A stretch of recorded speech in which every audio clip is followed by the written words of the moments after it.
오늘 말씀 시편 119편에 있는 4개 구절인데요. 우리 순서대에 나와 있으니까 같이 한번 읽어볼까요? 그렇게 길지 않으니까 다 함께 읽기로 하겠습니다. 시작. 주의 종에게 하신 말씀을 기억하소서. 주께서 내게 소망을 가지게 하셨나이다. 이 말씀은 나의 고난 중의 위로라. 주의 말씀이 나를 살리셨기 때문이니이다. 고난 당하기 전에는 내가 그릇 행하였더니 이제는 주의 말씀을 지키나이다. 고난 당한 것이 내게 유익이라. 이로 말미암아 내가 주의 율례들을 배우게 되었나이다. 아멘, 아멘. 언젠가 한번 보여드린 적이 있는 사진인데요. 저게 이제 아프리카 수단이라는 나라입니다. 제가 이제 신학교 다닐 때 매 방학 때마다 수단이라는 데 가서 선교사가 되기 위한 훈련을 받았어요. 여러분, 뭐 생활하는 거 쉽지 않습니다. 근데 저는 뭐 잠깐 있다가 뭐 몇 주 몇 달 있다가 돌아오고 또 다시 또 좀 편안한 한국으로 돌아와서 지내고 하는 그거를 몇 년 동안 반복했었는데요. 어쨌거나 저에게 좋은 훈련 시간이었습니다.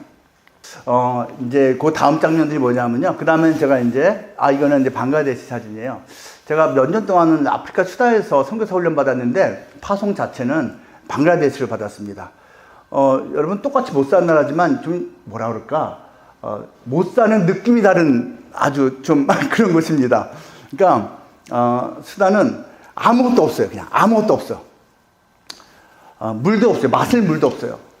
방글라데시는요, 못 살긴 못 사는데 여러 가지가 있는데 다 못 쓰는 것들이 많아요. 진짜로요. 가장 기본적으로 물을 못 씁니다. 저 땅에서 나는 물의 90%가 오염수입니다. 지하수가 모두 오염되어 있어요. 특별히 그냥 뭐 공장 폐수 이게 아니고요. 저 나라는 밑에 흐르는 물의 거의가 중금속 오염입니다. 그러니까 그걸 일반 사람들은 그냥 먹는 거예요. 어쩔 수 없습니다. 그래서 돈이 조금 있는 사람들은 100% 무조건 생수만 먹습니다. 절대로 뭐 우물물, 그다음에 뭐 하천물 이런 거 마시지 않습니다. 생활이 쉽지가 않죠. 저기 가서 이제 제가 선교사로서 이제 생활을 하면서 또 이제 나름대로 저에게 하나님께서 주신 그 사명이 이제 있다라는 것을 믿고 그렇게 생활을 했었죠. 그 다음 사진 나올지 모르겠는데, 저기 옆에 나오네요 또. 이제 저거 참, 저게 여러분 25년 전쯤 모습인데, 사진이 없어요. 그 당시에 사진 찍은 게 별로 없어서 저렇게 좀 추한 걸 보냈습니다. 저 밑에 보면은요, 몇 가지 이렇게 그릇이 놓여 있고, 제가 손으로 뭘 먹고 있는 장면입니다. 저 당시에 제가 뭘 먹었냐면요, 까탈이라고 하는 과일의 씨앗을 먹고 있었습니다. 그게 밥이었어요. 까탈이라고 하면, 영어로 하면 잭프루트입니다. 잭프루트예요. 쉽게 표현하면요, 우리나라 감보다 한 20배 큽니다. 감 씨 있죠, 씨. 감의 씨를 버리질 않아요. 먹을 게 워낙 없으니까 그 씨를 갖다가 푹 삶으면 먹을 수가 있어요.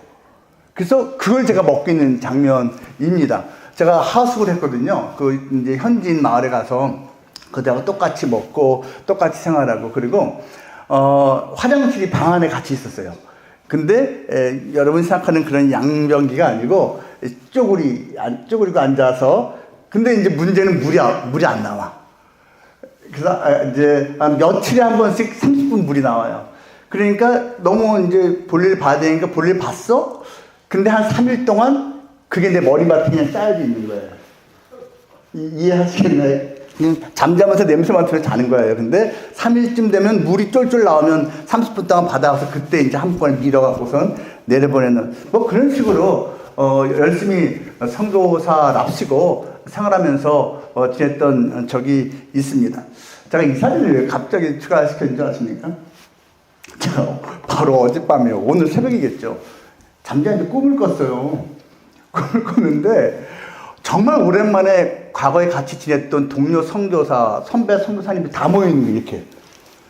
너무 기분 좋잖아요. 꿈속인데 기분이 좋은 거예요. 이분 오랜만이나? 이분 그동안 잘 지냈나? 뭐 이렇게 그러고 있는데 갑자기 대표 선교사님이 오더니, 자, 오늘 드디어 이제 선교지가 좀 바뀌었습니다 하면서, 박태양? 예? 새로운 데 저희 갔다가 딱 파견을 하는 거예요. 이렇게 하고 있는데, 어디에 제가 파송받았는지 아십니까? 달나라? 그러는 거예요. 달라라, 달해가래요. 아무리 꿈이지만 이게 말이 안 되잖아요. 나보고 달해가래. 근데 여러분, 그때 그 얘기를 딱 듣는데 옆에 있는 동료들은 한편으로는 부럽다, 한편으로는 불쌍하다, 뭐 그런 눈빛으로 잘 갔다 와, 뭐 이렇게 하는. 그래서 제가, 예, 달나라 가라면 가야죠. 저 이쁜이 가라면 가야죠. 제가 이렇게 어떻게 복잡 미묘한 대답할 수 없는 감정을 가지고 당황해갖고선 내내 하다가 잠을 깼어요. 그래서 제가 그 사진을 갖다가 좀 이렇게 급하게 좀 이렇게 원래 준비된 PPT에 붙였습니다.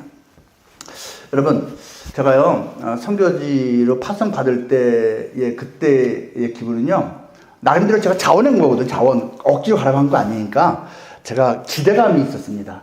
하지만 동시에 제가 그 나라가 지금 이 시대보다도 훨씬 열악한 시대였기 때문에 살기 힘들다는 걸 알고 있었기 때문에 불안감, 두려움, 막막함도 같이 있었습니다. 하지만 용기를 내어서 이제 갔었던 것이죠. 요즘 근데 제 마음이 솔직히 말하면 딱 그 달나라로 제가 마치 파송받는 듯한 느낌이 솔직히 있습니다. 무슨 말이죠? 하나님께서 새로운 곳을 보내신 거니까 또 뭔가 귀한 것이, 멋진 것이 있겠지? 하지만 쉽진 않겠지.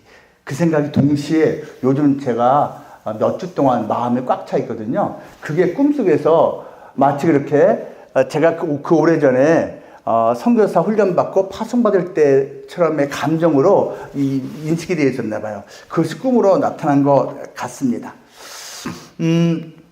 여러분, 인생 살다 보면요, 좀 막연하고 예상은 살짝 되는데 정확히는 알지 못하는 그런 두려움도 있는 그러한 일을 당하게 됩니다. 특별히 힘든 일을 당할 수가 있는 거죠. 예, 다음 거로 넘겨주세요. 다음 거로 넘겨주세요.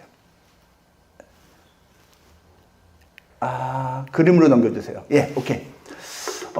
이제 여러분이 이제 교회를 안 다니시더라도 설교 시간에 창세기에 나오는 요셉이라는 그러한 어떤 족장 이야기를 여러 번 들으셨을 것입니다.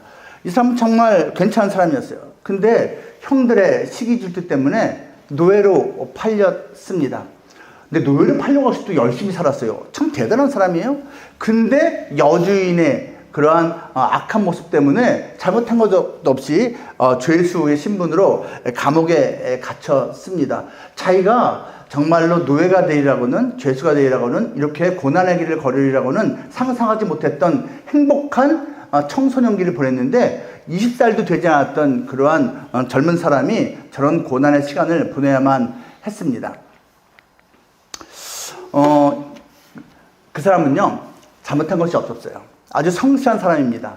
그런데도 그런 일을 당했습니다. 그 사람은요, 그 노예 신분인데, 당시로서는 노예의 목숨은 그냥 주인이 그냥 끊으면 끊는 거잖아요. 이집트였습니다. 그 여주인이 이 노예를 유혹했어요. 쟤랑 동침하자고. 근데 그것을 거부한 대가가 감옥에 가는 것이었습니다. 성결했어요. 그럼에도 불구하고 힘든 시간을 가졌습니다. 그리고 무엇보다도 요셉은 하나님을 믿는 경외하는 사람이었어요. 그런데도 그는 그렇게 힘든 시간을 가졌습니다. 성실하고 성결해도 고난이 온 거예요. 아니, 오히려 성실하고 성결하고 하나님을 경외했기 때문에 고난이 온 셈이기도 합니다. 여러분, 이게 뭐 같습니까? 깍두기입니다. 딱 알아보시는군요. 제가 이제 한 1, 2년 전에도 말씀드린 적이 있는데요. 기억하시나요? 이제 여러분 가운데 교회 다니신 분들이 있잖아요. 이제 성당 다니신 분들이 있잖아요. 이 크리스천들이 직장이나 뭐 삶의 터전에서 어떠한 이제 엔티티로 정체성으로 이제 살아가는지가 다양하게 묘사가 될 수 있는데 저는 그 중에 하나를 이렇게 묘사를 하는 거예요. 어떤 경우는 좀 깍두기 같은 경우가 있어요. 깍두기가 뭐죠? 우리 세대는 다 알고 있는 그 느낌입니다. 뭐 있어도 그만, 없어도 그만. 신앙인이 우리 조직에 있어도 그만, 없어도 그만. 뭐 이 정도로 이렇게 깍두기처럼 사실 존재하는 경우가 있어요. 그 사람이 가진 신앙이 삶의 터전에서 별 영향을 이렇든 저렇든 주지 않고 있다. 뭐 그런 것이죠. 나쁜 쪽으로도 영향 주는 건 아니고요. 또 하나가 있습니다. 이게 뭐죠? 이건 꼴뚜기입니다. 꼴뚜기가 너무 크게 나왔죠. 여러분, 이게 어물점 망치는 저 꼴뚜기가 시키잖아요. 사실은요, 신앙을 갖고 있는 사람들이 오히려 신앙이 없는 사람보다 더 못난 모습으로 아름답지 못한 모습을 사는 경우도 가끔씩 나타납니다. 우린 그걸 스스로 알고 있습니다. 그러니까 저도 그럴 때가 있어요. 저분은 어디 가서 그냥 목사라는 말을 좀 안 하면 좋겠다 라는 마음으로 제가 생각하는 분이 솔직히 있습니다. 이건 뭐 제가 좀 교만한 모습일 수도 있지만 어쨌거나 그렇게 여겨지는 존재들이 있거든요. 왜냐하면 그 존재가 정말로 기독교를, 교회를 오히려 유익하지 못한 모습으로 비추고 있다라고 생각하기 때문이에요. 꼴뚜기 같은 신앙인이 있을 수 있다는 거예요. 하나는 이거 메뚜기입니다. 메뚜기. 이거는 교회 다니는 분들은 익숙한 단어입니다. 보통 재앙을 묘사할 때 메뚜기로 이제 구약 성경에서 많이 나타내고 있는데요. 그런데 그거 말고 한 가지가 더 있어요.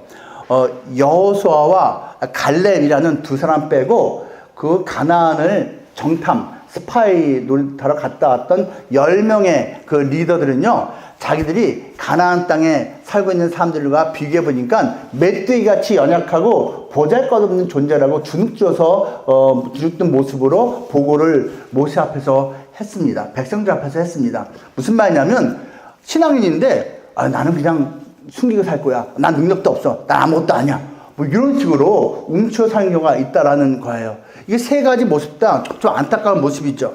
그런데 오늘 말씀과 비춰서 우리가 기억해야 될 모습이, 신앙을 갖고 있다면, 우리가 이렇게 예배를 드리는 사람이라면 그래도 뭔가 다른 어떤 힘이 있지 않습니까? 그것이 바로 오뚜기 같이 넘어졌다가도 다시 일어서는 힘이라는 것이죠. 고난을 당하고 힘든 일을 당하고 예상치 못했던 일을 당해도 그래서 잠깐 움찔하고 흔들릴 수 있지만, 심지어 넘어질 수도 있지만 다시 일어날 수 있는 힘이 우리에겐 주어져 있다라는 것입니다. 어떤 시인이 참 마음에 와닿는 시를 썼어요. 요걸 한번 우리 같이 교독하면 좋을 것 같거든요. 제가 이제 녹색을 읽을 테니까 여러분께서 검정색 같이 읽으시면 좋겠습니다. 내 아들은 유도를 배우고 있다. 이때 동안 넘어지는 것만 배웠다고 했다. 넘어지는 것을 배우다니.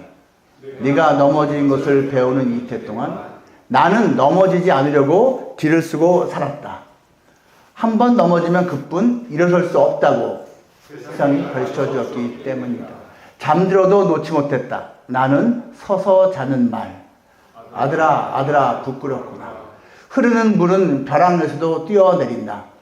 밤마다 꿈을 꾸지만 애비는 서서 자는 말. 여러분 유도 배워보셨나요? 처음에 들어가면은 가장 기본적인 게 낙법이라면서요. 넘어지는 법. 그 넘어지는 법을 잘 익혀야지 넘어질 때도 크게 다치지 않고 넘어진 다음에도 또 재빨리 일어나서 공격할 수 있는 그런 모습을 갖출 수 있기 때문입니다. 우리가 넘어지지 않을 수가 없거든요. 제가 원해서 넘어진 사람 없습니다. 힘든 일을 당합니다. 큰 대적을 만납니다. 그래서 맞고 쓰러질 수 있습니다. 속상한 일을 당해서 엎어질 수가 있습니다. 그때 잘 넘어지는 법을 배우고 다시 일어설 수 있어야 한다는 것입니다. 제가 힘든 순간이 있을 때마다 전 솔직히 말하면 이 자매를 제가 좀 많이 떠오릅니다. 묵상을 합니다. 뭐 젊은 여자 갖다 왜 묵상하냐 그렇게 오해하지 마시고요. 제가 설교 시간에 2번인가 언급을 한 적이 있는 김원유라는 크리스찬입니다. 이 한쪽 사진은요 10대 시절 사진이에요. 고등학교 때 이제 그 의사 선생님이 오진을 했는데 너무 크게 오진을 해갖고선 멀쩡한 폐를 잘라냈습니다. 그래갖고선 이건 의료사고 치고 너무나 큰 의료사고라서 그 병원에서는 한평생 병실 하나를 이 사람한테 내줬습니다. 폐 없이는 살 수가 없으니까 그냥 그 병실에서 한평생 그 고등학교 시절부터 지금까지 살고 있는데 지금은 40살 정도가 되었습니다. 여러분 목에 여기 구멍 뚫려져 있는 거 보이십니까? 처음에는 이 구멍을 폐가 없으니까 공기를 불어넣어줘야 되니까 기계로서 공기를 불어넣어줬는데 이것도 이제 10년 세월이 지난 다음부터는 더 이상 기계로도 할 수가 없는 상태가 돼서 이젠 사람이 엠브라고 하는 공기주머니 갖다가 이렇게 일일이 눌러서 호흡을 하게 만들어주는 상황이 됐습니다. 지금까지 하루 24시간 하루에 4명 내지 6명 자원봉사자가 와서 이렇게 엠브를 눌러주는, 잠자고 있을 때도 눌러줘야 돼요. 이거를 한 사람이 한 2만 명 가까이 자원봉사자들이 왔다고 하더라고요. 여러분 호흡은요 삶의 가장 기본이잖아요. 호흡을 해야지 일단 살아가는 거잖아요. 근데 호흡이 안 되는 사람이에요. 저 자원봉사하는 사람 중에 제가 어떤 사람을 만나봤는데요. 그분이 그 얘기를 하는 거예요. 넌크리스찬입니다. 넌크리스찬이고 자기 교회 안 다니는 사람이지만 자기는 이 사람한테 가서 일주일에 한 번씩 가서 이 엠부 봉사를 할 때마다 많은 것을 깨닫고 많은 것을 느낀다고, 그리고 인생을 좀 더 열심히 살겠다는 다짐을 하게 된다라고 말을 하더라고요. 왜? 상상할 수 없는 고난 가운데 있는 억울하게 그 일을 당한 사람인데도 참 밝아요. 여러분, 영상이 나와 있습니다. 책도 나와 있어요. 한번 보시면요, 어쩜 이렇게 밝을 수가 있지? 참 긍정하면서 인생을 살아가는 모습, 물론 하나님 신앙을 갖고 열심히 살고 있는데요, 그 모습을 통해서 이제 힘을 얻는다라는 고백을 하는 사람들을 만나봤습니다.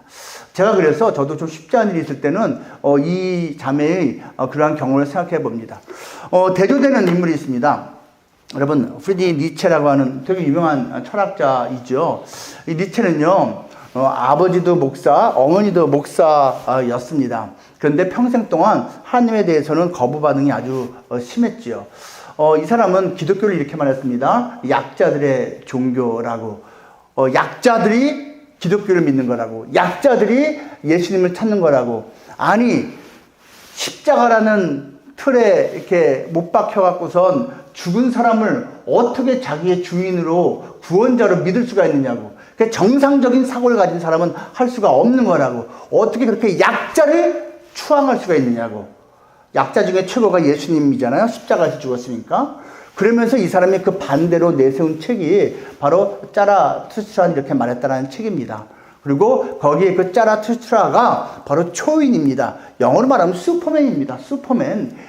우리 내면에는, 인간에는 다 슈퍼맨이 있다는 겁니다. 그 슈퍼맨을 찾아내갖고선 그 자기가 슈퍼맨의 그 자질을 찾아내서 이겨내면 되는 거지, 왜 자기는 연약하니까 더 강한 자를 갖다 붙잡고 인생을 이기려고 하느냐라고 말하는 사람이 니체입니다. 그런데요, 이 사람이 마지막 이제 죽을 때 정신병원에서 죽었어요. 근데 왜 정신병원 갔냐면, 이제 매독균이 뇌까지 올라가고선, 그래서 이제 제정신이 아니게 돼서 횡설수설 하다가 이제 정신병원에서 죽었습니다. 그런데 이 사람이 죽어갈 때 단순히 횡설수설만 한 것이 아니고 머리가 너무너무 아팠나 봐요. 너무너무 고통스럽게 절규하다가 그렇게 마지막 몇 년을 보내다가 세상을 떠났습니다. 고난, 고통이라는 것을 본인도 피해갈 수는 없었지요. 근데 그는 하나님을 찾을 생각을 하지 않았었기 때문에 안타깝게 끝까지 고통 속에서만 살다가 죽었습니다. 또 한 사람이 있습니다. 사르트라는 사람입니다. 앞에서는 아픈 독일 사람, 이 사람 프랑스 사람이죠. 이 사람도 마찬가지예요. 실존 철학자로서 엄청나게 유명한 많은 사람들이 또 따랐던 사람입니다. 이 사르트르가요, 특히 고통, 고난에 대해서도 아주 이제 좋은 유명한 책도 남기고 연설도 많이 남겼거든요. 그 중에 하나가 이겁니다. 사르트르는 이제 연설을 했어요. 자유로우라고. 고통으로부터 자유로우라고.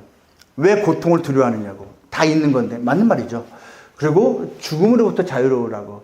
다 죽는 건데 왜 두려워하느냐고. 그리고 신으로부터 자유로우라고. 이제 신이 있다라고 생각을 하니까 죄책감이 드는 거라고. 죄책감이 있으면은 인생이 고통스러운 거라고. 신이 있는지 없는지 어떻게 하냐고. 거기 신에 대해서 자꾸 묵상하고 신이 있다라고 가정해서 죄책감에 빠지지 말라고 말하던 사람이 바로 이 사르트르입니다.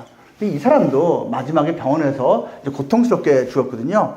폐시종과 그 합병증으로 인해서 아주 고통스럽게 절규하다가, 절망 속에서 절규하다가 이렇게 죽어간 사람이 바로 사르트르입니다.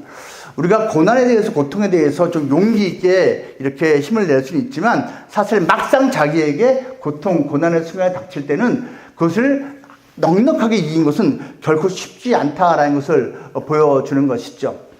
이 고난에 유익이 있다라고 오늘 성경 본문에서 말해주고 있습니다. 71절에서 말하고 있죠. 고난 당한 것이 나에게 유익이라고. 그리고 이 사람은 말합니다. 이로 말미암아서 내가 주의 율례들을 배우게 되었다라고 말합니다. 이걸 다른 말로 하면요, 바로 1번 불순물 제거입니다.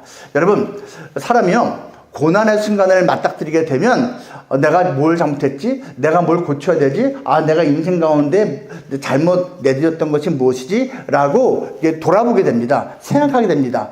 특히 이제 신앙이 있는 사람이라면 하나님과의 관계에서 불순물을 자기 마음속에 잘못된 것을 따르고 섬기고 있던 것을 제거하게 되는 정말 좋은 기회가 됩니다. 그리고 또 한 가지, 우선순위가 재정립됩니다.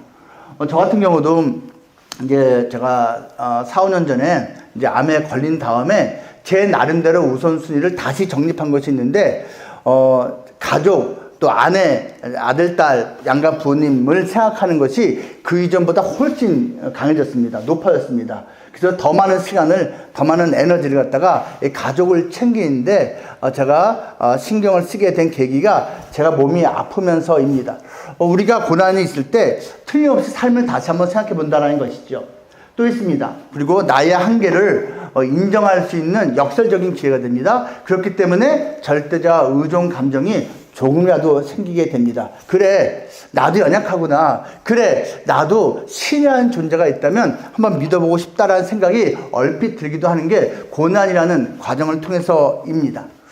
기독교에서는 많이 유명한 찰스 스윈돌이라고 하는 목사님이 있습니다. 이분이 많은 사람들이 알고 있는 이런 말을 했어요. 인생의 10%는 내게 일어난 일이고 90%는 그 일에 대한 나의 반응이다. 우리는 태도의 주인이다. 제법 많이 알려진 그러한 메시지입니다. 여러분, 누구에게나 어떤 일이 다 닥치잖아요. 그런데 그것에 대한 해석, 그것에 대한 반응과 태도가 더 큰 영향을 우리 삶에 미친다라는 것입니다. 이것은 인생을 좀 살아본 사람들은 다 이해할 수 있는 보편적인 내용입니다. 빅터 프랭클이라고 하는 유명한 정신의학 분석가가 있지요. 이 사람은 그 유명한 아우슈비츠 홀로코스트 유대인 대학살 수용소에서 살아남은 사람입니다. 세계적으로 저명한 인물이에요. 이 사람이 뭐 아주 일반적인 말을 했습니다. 고난 자체는 결코 좋은 것이 아니다. 그러나 고난으로부터 좋은 것을 끄집어낼 수는 있다. 아주 지극히 당연한 말입니다. 많은 사람들이 존경하는 본 회포라는 목사님이 있었습니다. 이분이 이런 말을 했어요. 크리스천을 크리스천답게 만드는 것은 종교적인 행위가 아니라 세상에 살면서 하나님의 고난에 참여한 것이다.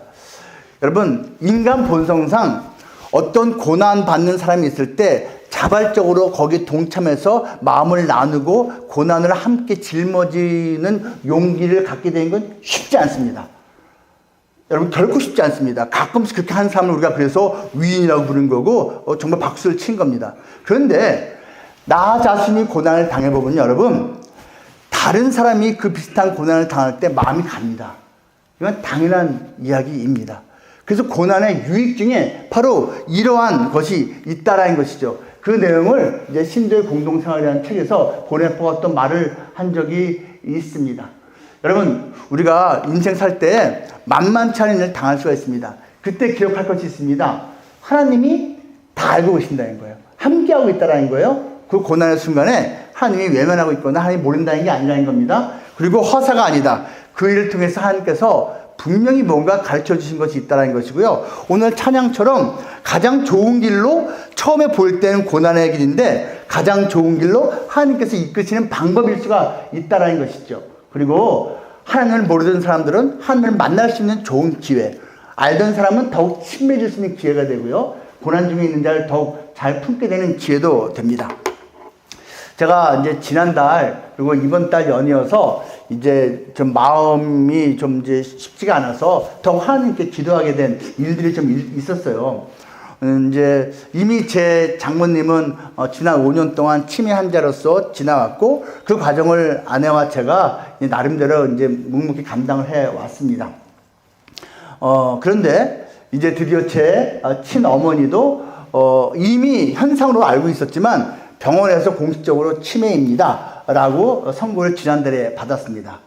그리고 이번 달 초에 제 장모님 시절에는 없었던 요만한 치료법이 이제 개발됐다고 해서 정말 기대하는 마음으로 시도를 이미 한 번을 했습니다.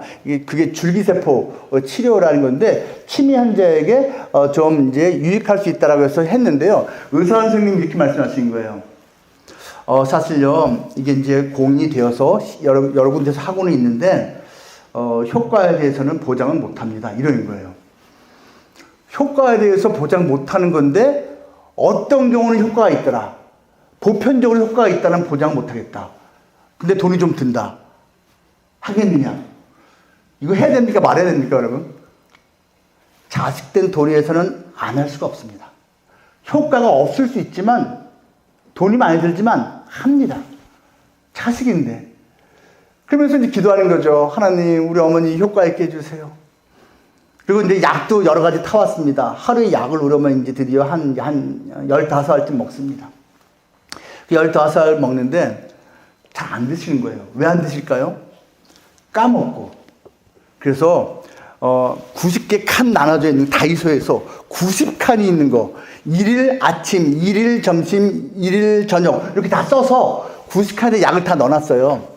그거 보고 먹으면 될 거 아니에요. 근데 그걸 먹는다는 자체를 까먹고 안 드시거나 기억을 해냈어요. 그래도 안 드세요. 왜 안 드실까요? 이렇게 멀쩡한데 왜 먹어? 이걸 내가 기억할 정도로 멀쩡한데 왜 먹어? 어쨌거나 안 드시는 거예요. 너무 속상한 거예요.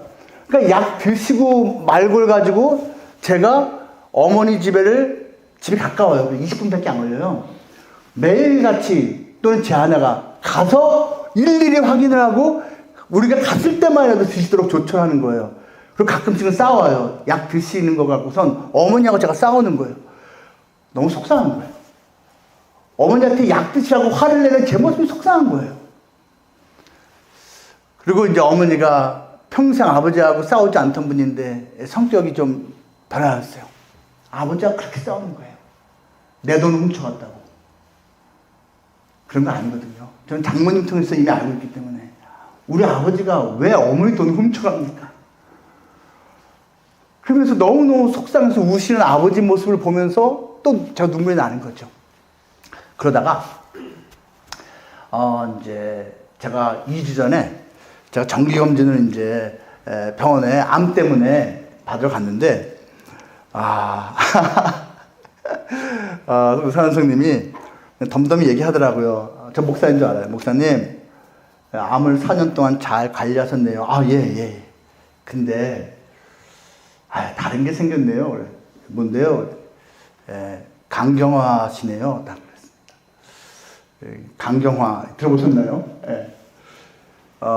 제가 이제 간이 딱딱해진다는 건데요. 그 4년 전에 수술 받을 때 12지장 잘라내고 쓸개 잘라내고 쓸개 관 잘라내고 췌장 반 잘라내고 위 일부 잘라냈거든요. 소화기관 중에서는 멀쩡하게 칼을 안 댄 게 간 하나만 남아 있었어요. 근데 간 수치가 계속 안 좋아서 관리를 계속 하다가 관리 실패를 한 거예요. 그래서 이제 몇 개월 사이에 이제 수치가 팍 나빠지면서 강경화로 진단을 정식으로 받은 거고, 정밀 검사를 지난 2주 동안 여러 가지 받았습니다. 뭐 피검사 기본이고 몇 번이나 했어요. 그 다음에 CT 촬영도 하고 간 스캔도 받고 모두 하면서 이제 원인을 정확히 찾고 이제 조치를 이제 곧 취하게 됩니다.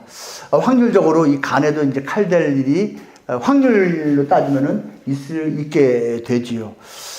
그러니까 제가 한 1, 2주 동안에 이게 소화기관 중에 간만 칼을 안 댔는데 결국 간에도 칼을 댈 수도 있겠구나 라고 생각하니까 마음이 참 좀 좋진 않은 거예요.